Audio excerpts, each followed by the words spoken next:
Time to wake up. It's Saturday morning. Find some milk and cereal. Grab a bowl and spoon. No, a bigger spoon. Head to the living room and take a seat on the floor while Joseph and Chris present to you Saturday Morning Cartoon! Hello everybody, welcome to Saturday Morning Cartoon Boom!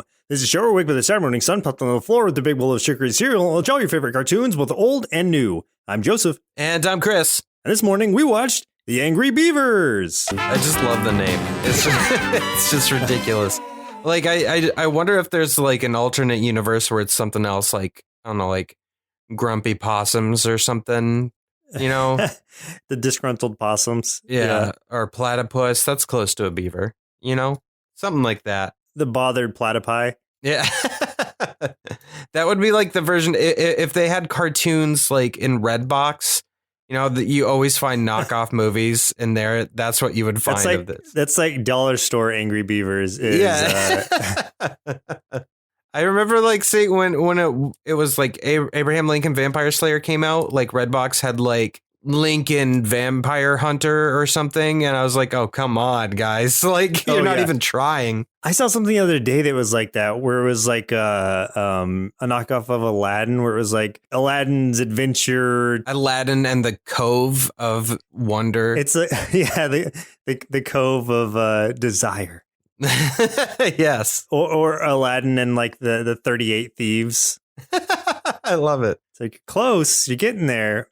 You know, there's got to be something there. They're making some kind of money. It's just not very nice money, but they're making it. No, that's the dirtiest of money. Oh, and this was suggested to us by Whippet Devo via the Nerd Sloth Twitch channel. So the show Angry Beavers aired from 97 to 2001, created by Mitch Schauer, developed by Mitch Schauer and Keith Kaczorek, produced by Gunther Wall Productions and Nickelodeon Animation Studios from 98 to 2001, formerly Games Animation in 97 when it started. So I didn't know that Nickelodeon Animation Studios used to be called Games Animation.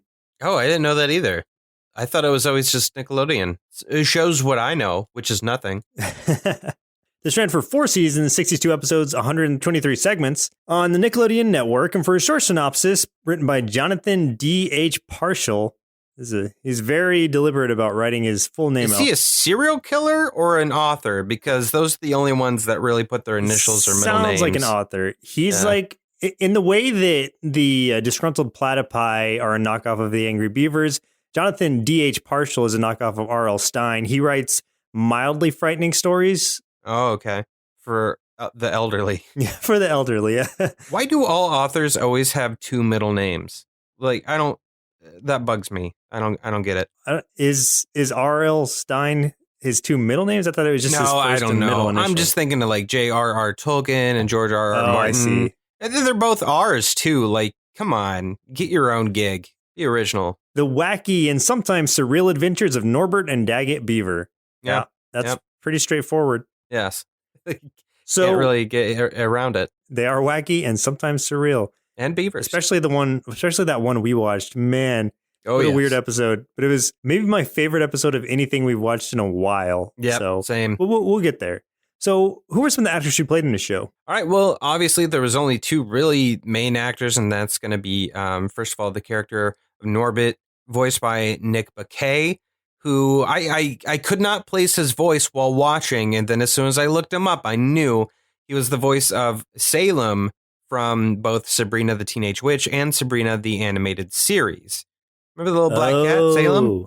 Yeah. Yep. This was before Netflix got a hold of Salem and made him a demon. And then Daggett, his brother, voiced by Richard Stephen Horvitz, who was, he's very familiar too. Again, couldn't place it and then look it up. And then I'm like, I'm an idiot and I should leave the show. He was the voice of Alpha 5 for several iterations of Mighty Morphin Power Rangers, Zim from Invader Zim, Billy from the Grim Adventures of Billy and Mandy, where he did make my list of worst characters of all time, and then also voices the character of Chaos from Skylanders Academy. For any of you Landers out there, you know who you are. Yeah. I'm surprised you didn't like immediately hear Zim in that voice. You know, after I saw it, I'm like, duh. Like, that's why I almost banned myself from coming back to the show. I know, we almost got canceled because of you. I know. Before we even like let it out that I didn't realize it, we almost got canceled for it. So. Right. We almost canceled ourselves. Yeah, it was true. It almost happened. So, but there's our cast. So for a few tasty marshmallows out of our big bowl of Angry Beaver cereal, and that just sounds weirder and weirder the more I say it. Yeah. Stacy and Chelsea, Norbert and Daggett's sisters, were voiced by creator Mitch Shower's real-life daughters, Stacy and Chelsea. Oh, so that's neat. I know they had sisters. All right. I guess so. Maybe those are the two that they got That were just born for. Yeah, that could be. Yeah. I bet that's right. That makes sense. Probably. It was revealed that the town in which Norbert and Daggett live is way out of town, Oregon. Way out of town. I think that sounds familiar. Way out of town. Angry Beavers was inspired by Mitch Shower's early years in Oklahoma when he was homeless and often spotted beavers in a nearby river. Shower also stated that cartoons such as the Pink Panther, the Flintstones, and Rocky and Bullwinkle were the primary influences for the show. I could see a little bit of that. I mean, the homeless part, I could see that. I could totally see the homeless part. No, so this guy went from homeless to making this awesome show. Like, that's what crazy. With no in between. What a crazy turnaround. Yeah, no in between. He directly walked from the street right in to the office, wrote this out. He's that good. Still, though, that's awesome. So good on him for turning his life around. Yeah, definitely. So had you ever heard of this show? I think that we had talked about it briefly at the end of the last episode where you said you had watched it some. Yeah, I watched it a little bit as a kid. You know, I didn't seek it out, but I would catch it every once in a while on Nickelodeon, and I thought it was all right. For me, this kind of got mixed in with the rest of those animal shows like Cow and Chicken, Cat Dog, Two Stupid Dogs. Just all those shows where it's like a pair of animals. And I just never gave this one a chance because there were none of those that really stood out to me that much. So I was like, it's just another animal show. I'm just going to avoid it. And after watching it this time, I'm sad that I didn't catch it sooner. I know what you mean because there's been other times on this show that we've talked about a cartoon that we had the chance to see as kids and ignored it just because we felt like it was so tied into all these other shows that and I'm going to be honest, some of the advertising for these shows is annoying. And I actually remember a specific advertisement. I don't think it was specifically for Angry Beavers, but I think it was one that Nickelodeon was using, showing a bunch of their cartoons. And I remember the segments that they did show of Angry Beavers were really obnoxious. And I just remember the whole thing ending with like Daggett doing his little, that's nuts, kind of thing. Because he does that a lot. But yeah, like it was just, I don't know, some of it was annoying. Yeah, when those commercials are just like super loud and over the top, it's a little much. Yeah.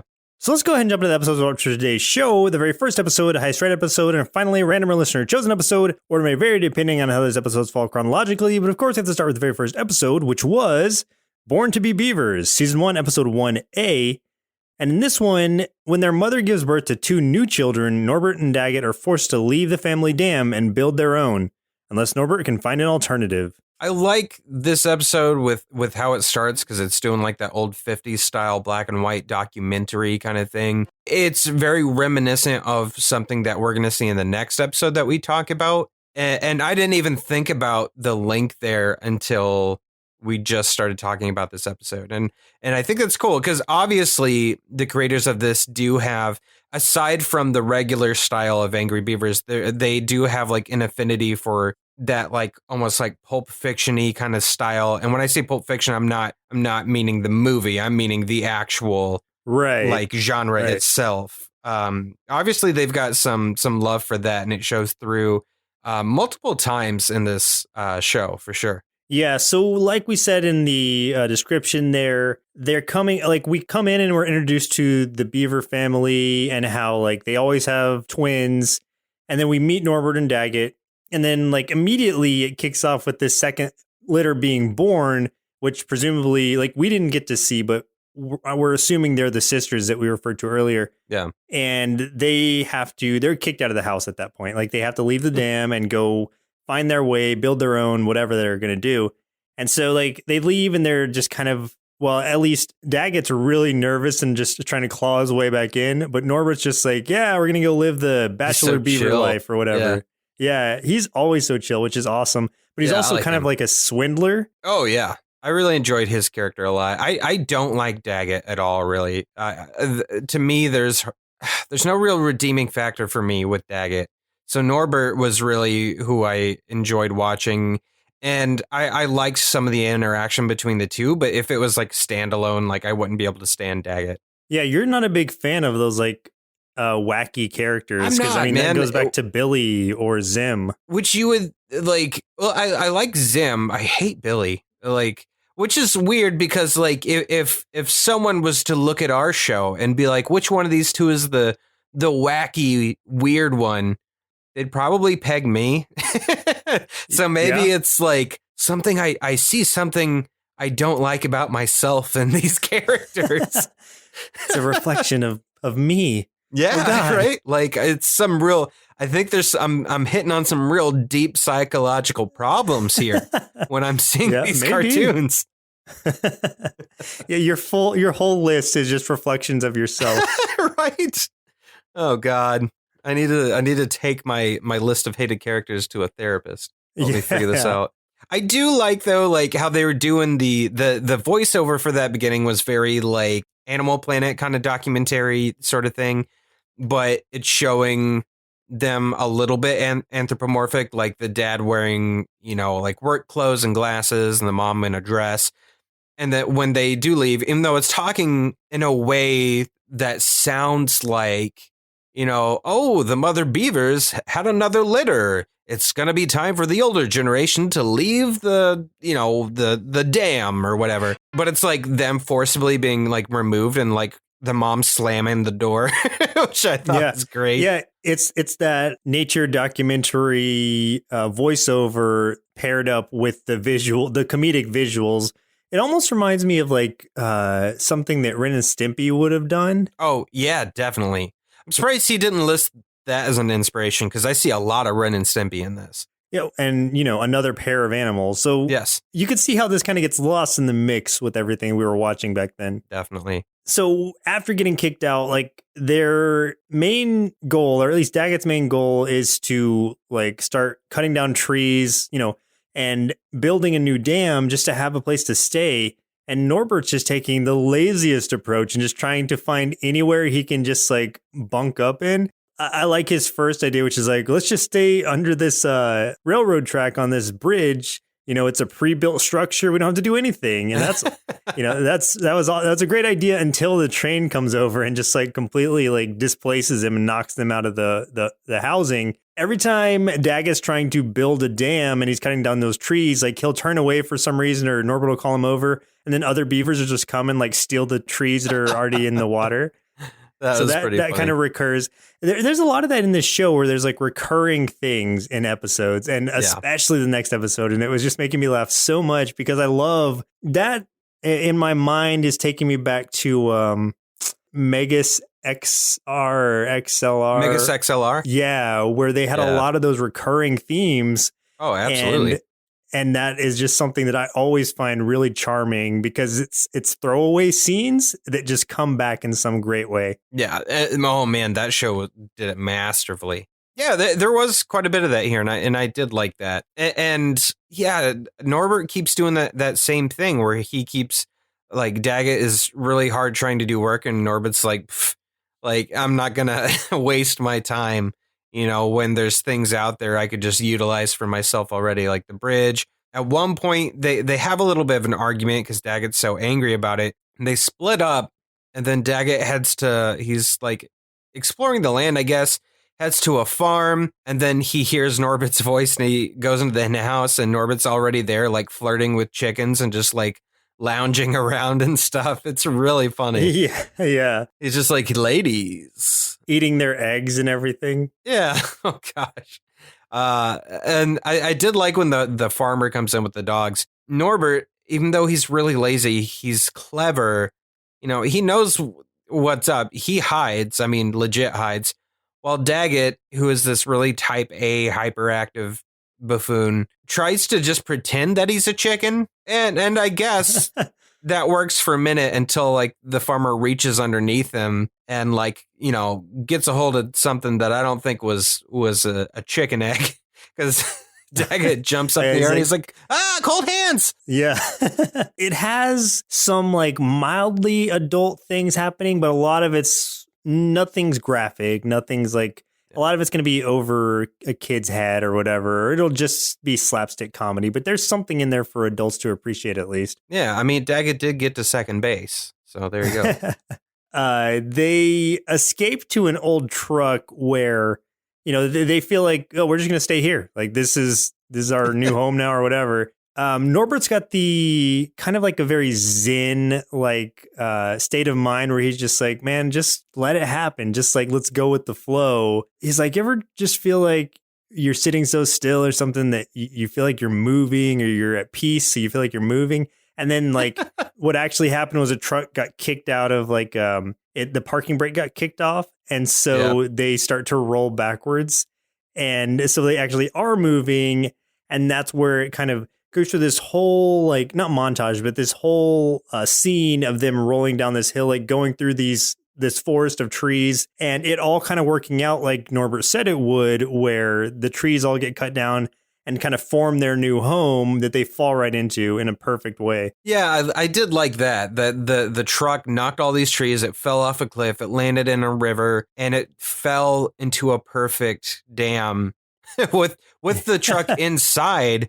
So that they can still utilize, like the cushiony seats and things like that. So, yeah, it was really funny. And then I like just with all of that, Norbert's like, see, I told you, and just relax. Just relax and the job will get done. Yeah. And that's the approach that you and I like to take a lot of times. Yeah. So it doesn't always work out so well for us, but we try. That's why those out there that know us for, other projects aside from just this, know that's why it takes us a long time to do anything. We just let it happen, and sometimes it just doesn't. And I do like Norbert's his big thing about like he's always like big hug, and he's given like Daggett a big old squeeze. That does come up a lot. He's a big hugger, and I'm a big hugger too. Me too. Yeah, dude, we're hugging monsters. I wonder if in the house, because we never really returned to it in the episodes we watched. But I wonder if that truck stays in there forever. I hope it does. I hope it's does. Like I have a vague recollection of what the inside looks like, and I remember the seats like for sure are in there. So yeah, it's definitely in there. Oh, that's perfect. So the second episode we watched for today's show, which was again probably one of my favorite episodes of anything we've watched in a while. The Day the World Got Really Screwed Up, season 2, episode 10, which was the highest rated, and understandably so, or at least the highest rated on IMDb. I saw some other list where some other things were rated higher, but I'm glad we stuck with this one. The Beavers trick or treat the scary house on the hill. It turns out to be the home of their B-movie star hero, Oxnard Montalvo. God, that name. All the names are ridiculous in this. Yeah. God, I loved this. I love this so much. This was, like you said, this is one of my favorite things we've seen probably in the last year or so. It was just, this episode itself was fantastic.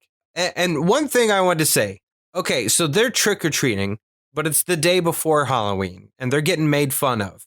And I will have you know that the town I grew up in, we trick-or-treat 2 days, the day before Halloween and on Halloween, because Halloween is a big deal for us, because we have a big old parade on Halloween night, and nobody wants to miss the parade, and nobody wants to miss trick-or-treating, so we have 2 nights of trick-or-treating. So it's wow. There you go. I didn't know that was a thing. Yeah, dude. I've never heard of it anywhere else except for where I grew up, which is supposedly a super haunted area. So Halloween's a huge deal out there. Right. You have to honor the spirits. Exactly. Yeah, but they were doing it for more selfish reasons. Yeah.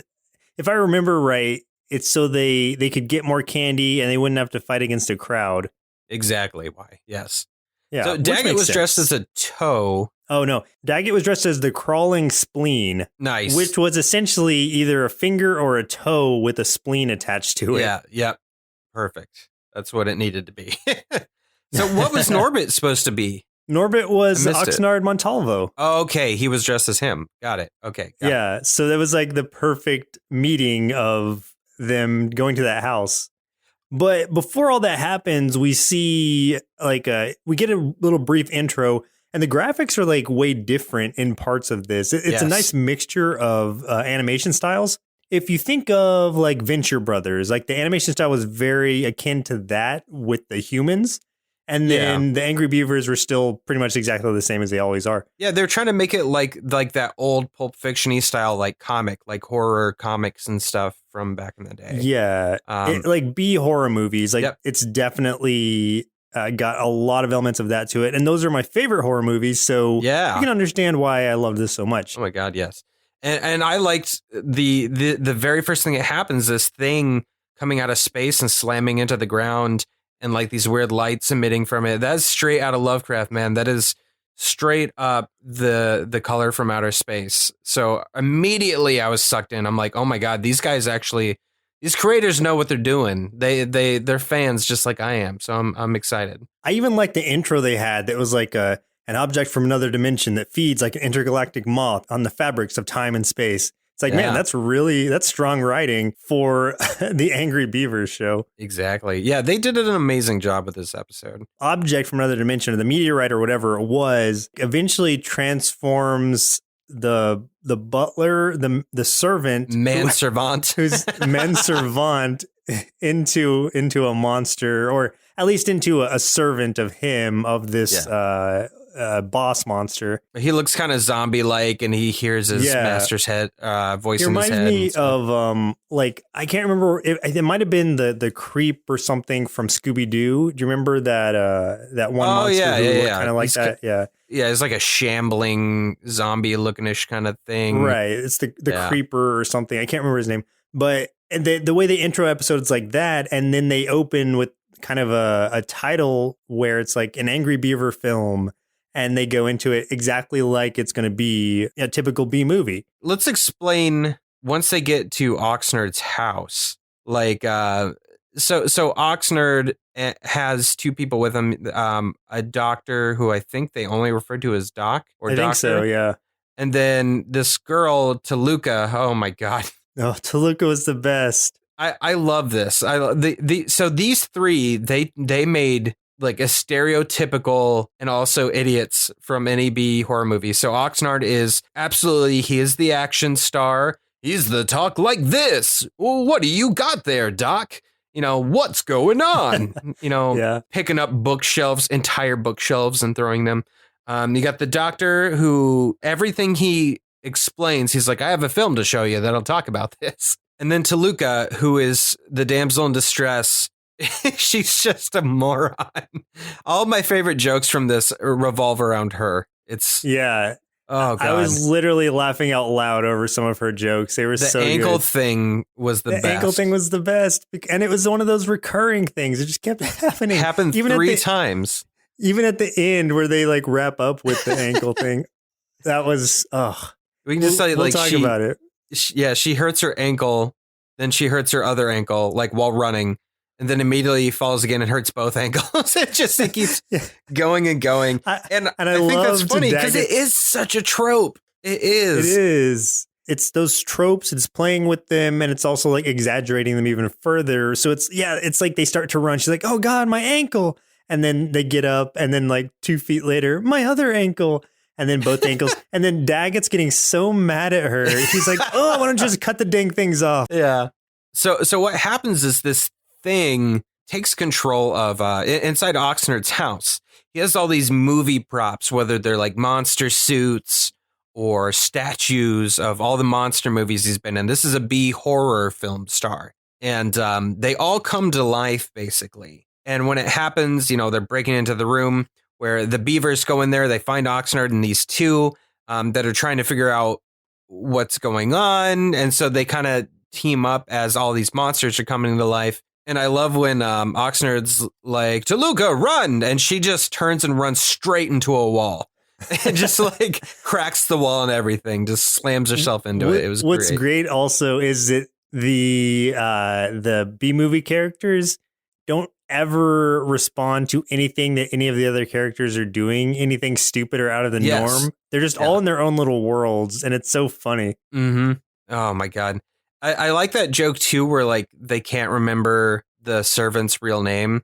Like, because at one point, because we keep hearing Man Servant at first, but then I think it was I think it was Oxnard called him Man Servante, and then someone's like, "Isn't it Servant?" And he's like, I can't remember. They keep calling him something different from like that point out because nobody, like everyone's now like really unsure. I like some of his lines too, where he tells Toluca, he's like, "Remember, Toluca, anything's possible if it happens."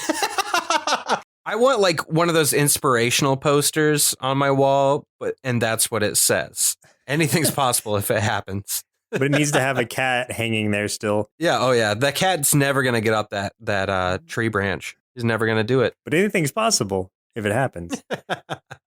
Like you were saying, the thing behind this, where everything was being brought to life, all these monsters and whatnot, these props was this alien who was the one who kind of like who landed from space. He's becoming larger and stronger due to the imagination of the two, the Angry Beavers of Daggett and Norbert. Like their imagination is fueling everything that's happening. Which is a really cool idea. I like that a lot. I think about it, and I think that I feel like X-Men did this a long time ago. Didn't that happen with Danny Moonstar, like back in New Mutants? A long time ago. I always thought that was a really cool idea. It makes for a really good threat. You know, somebody's imagination, like the scary things coming to life and stuff. And it's like, how do you even stop that? That's just such a cool idea to me. Well, that almost seems like some fears that they had, and sticking with Marvel Comics with Franklin Richards, the son of, Sue and Reed Richards, because he's like some basically ultimate psychic power. But he's still a child, so it's like a lot of things that he would imagine or think about would start actually materializing.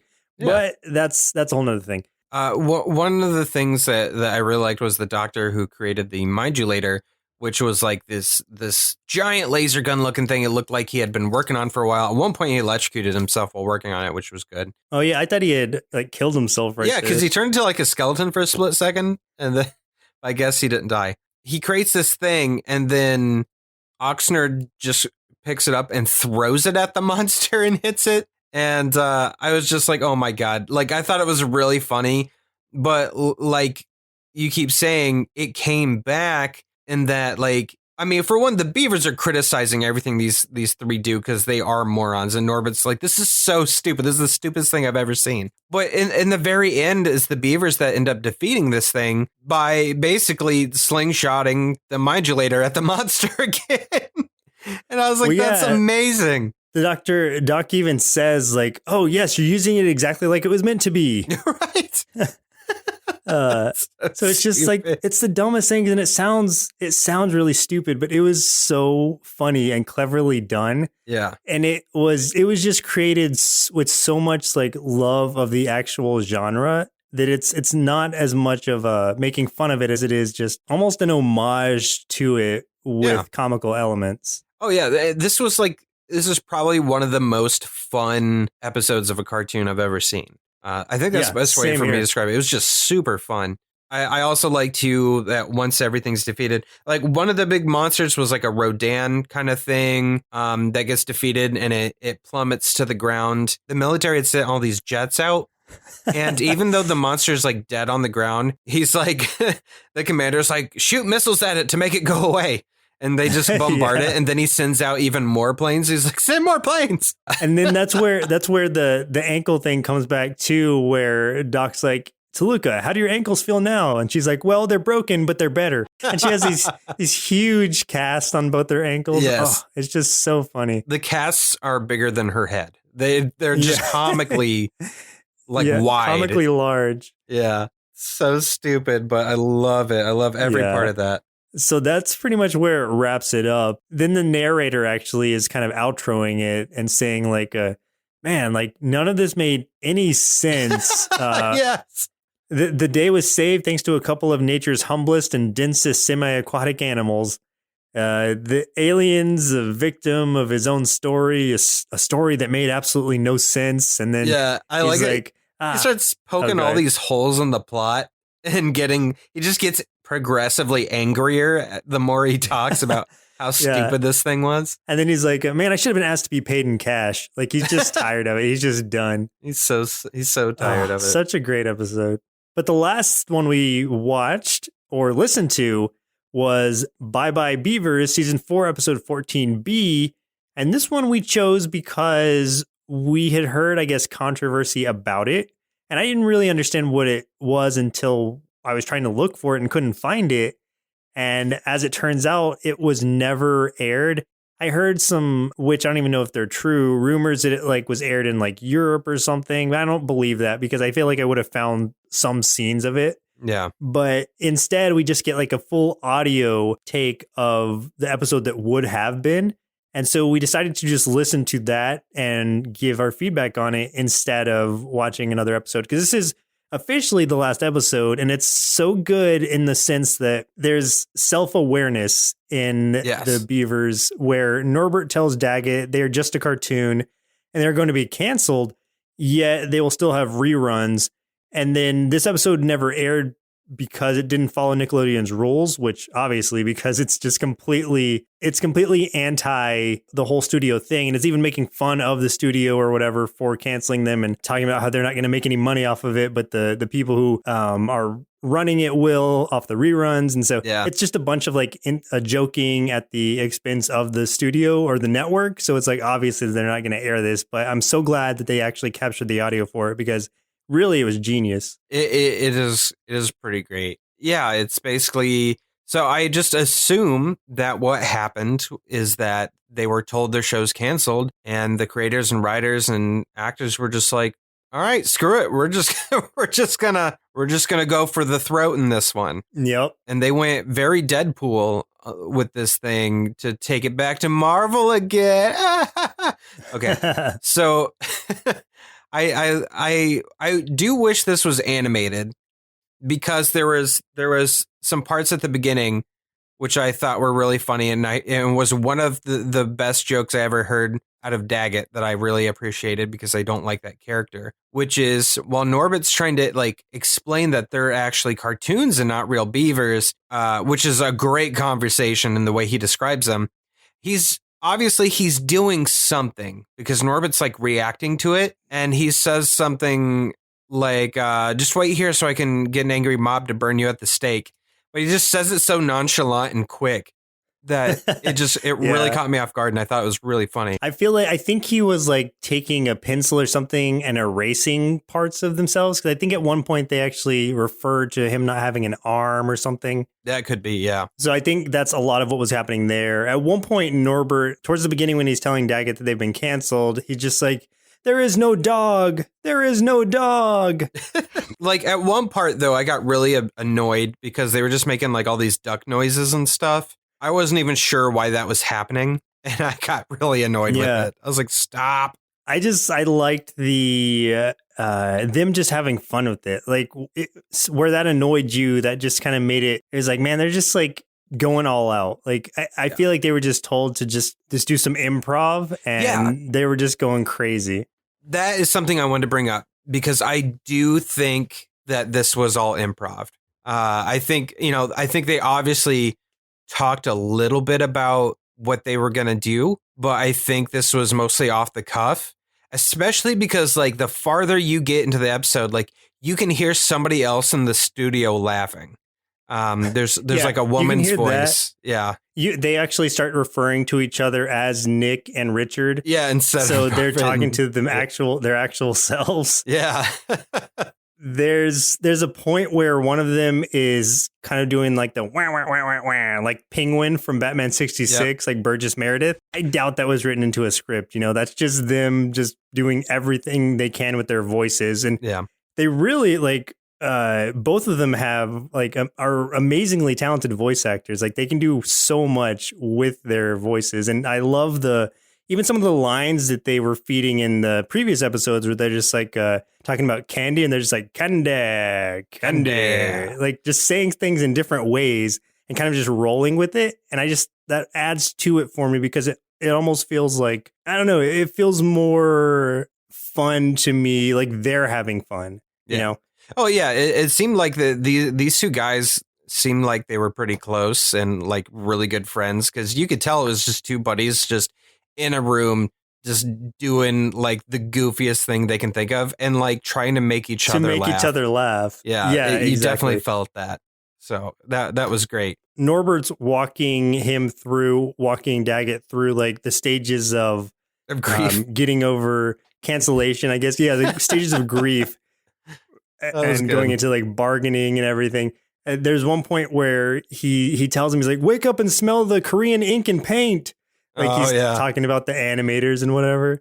That was pretty good. Then talking about like maybe if they were advertised better, kind of just going through why they think they got canceled as if it were just kind of a live show, almost like a podcast. Yeah. And a lot of it was really poking fun at. I don't think they ever said Nickelodeon by name, but that's who they were targeting for sure. And yeah, they were definitely poking at that one, which is probably another good reason it never got actually aired.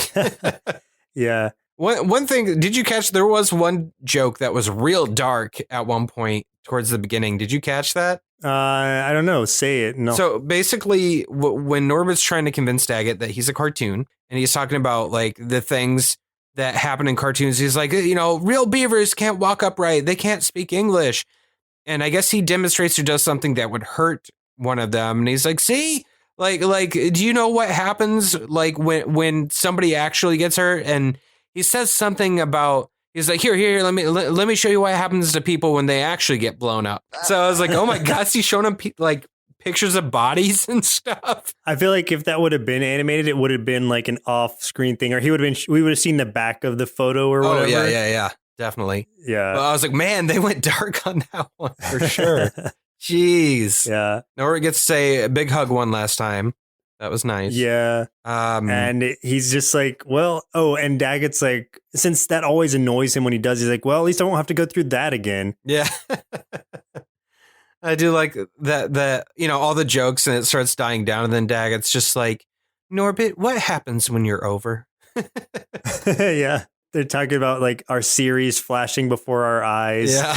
And then a pathetic pulling of the heartstrings of our viewers. And it's just, it does start to slow down towards the end and get a little bit more. I mean, it's still comedic, but the pacing slows down as it's ending. And then like at the very end, it pulls something that made me like question if I was like listening to the right thing, where they're like, we forgot one thing. They said April Fools. Yeah. And so I was like, wait a minute, hold on. Was this an actual joke? And I didn't catch it.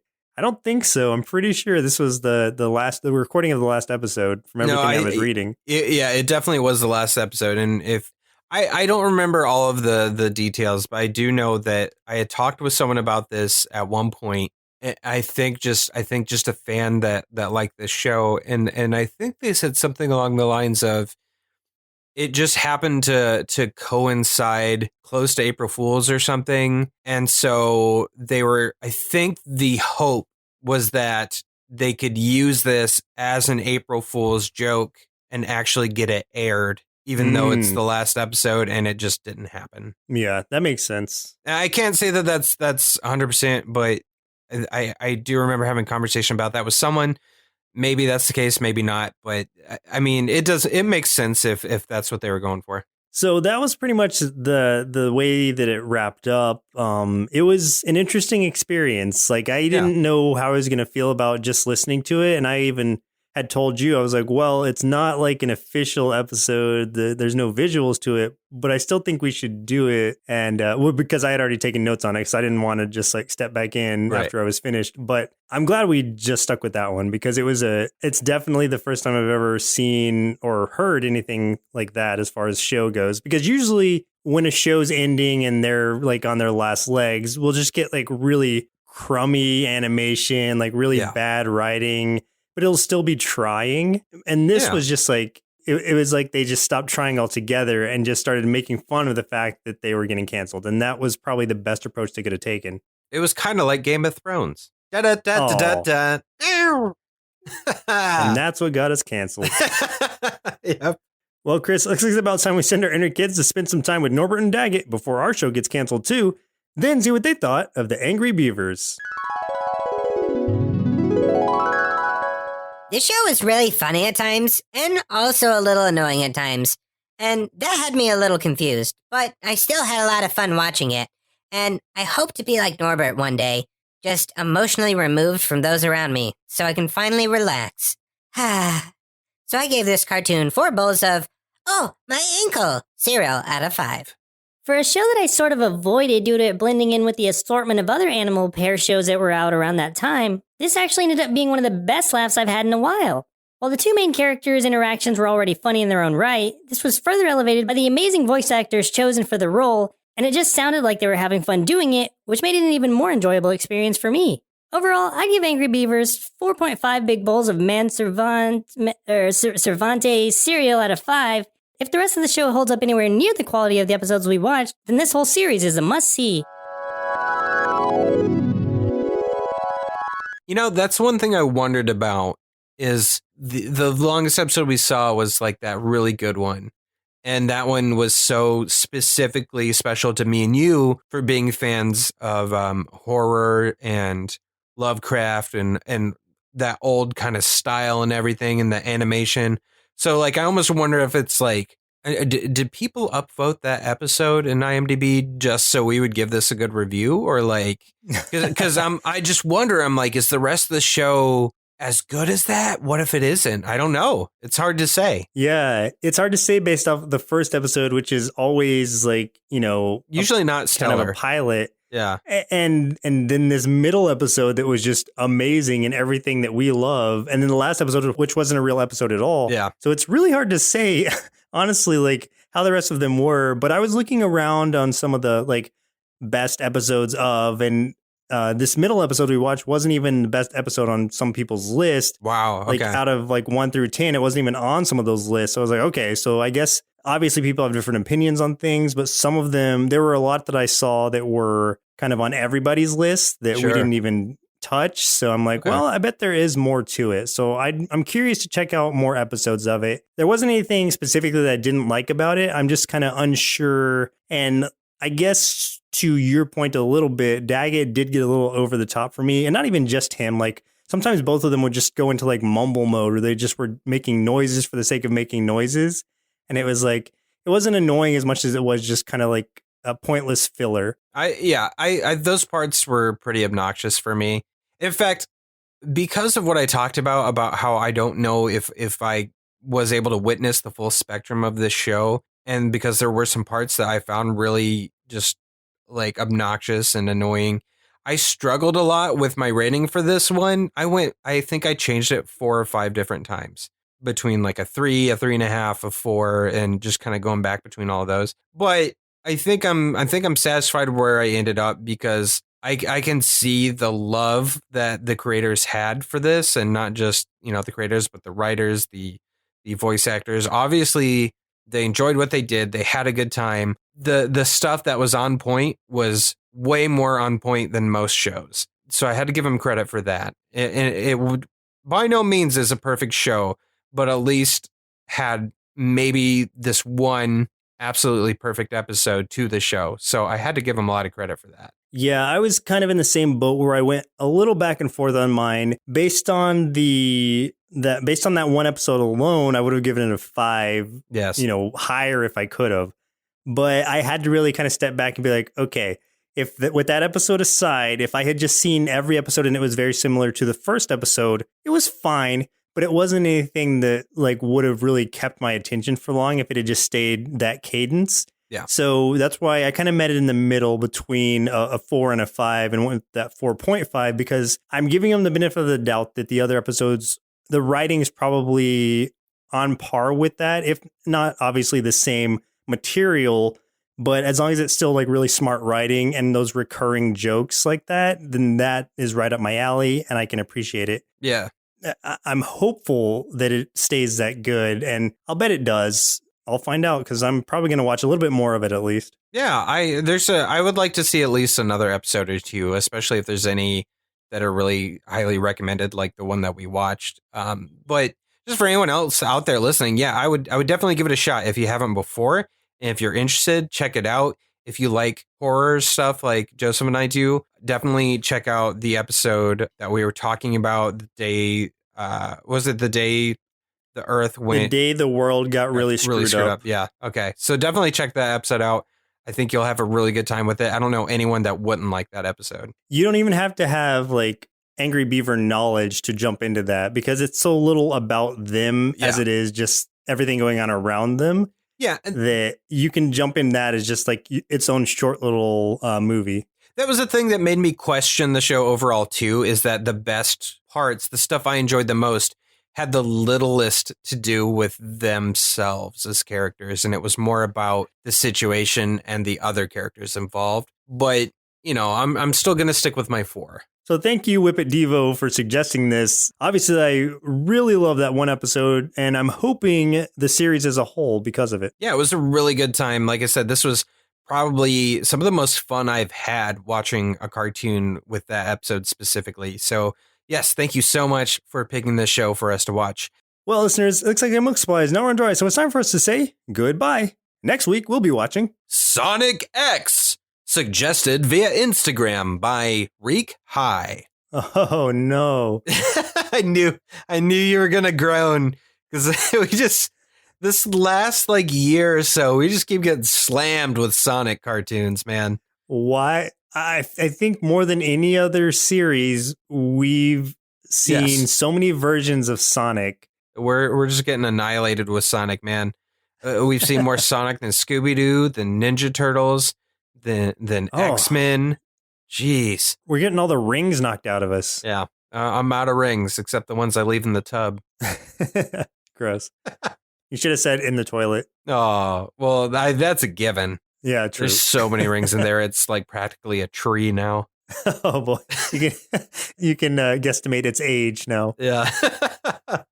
Yes, and I do want to say that this was not at the bottom of the list. This was at the top. So maybe there is hope. Maybe there's hope. We'll find out. Yeah. So once again, I'm Joseph. And I'm Chris. We'll see you next Saturday. Presented by Nerdsloth. A place for lazy nerds. If you like what you heard, consider donating at patreon.com/nerdsloth so we can continue bringing you quality shows. Be sure to also leave us a review and share your favorite episodes and clips on social media. If you're looking for more content, visit us at nerdsloth.com.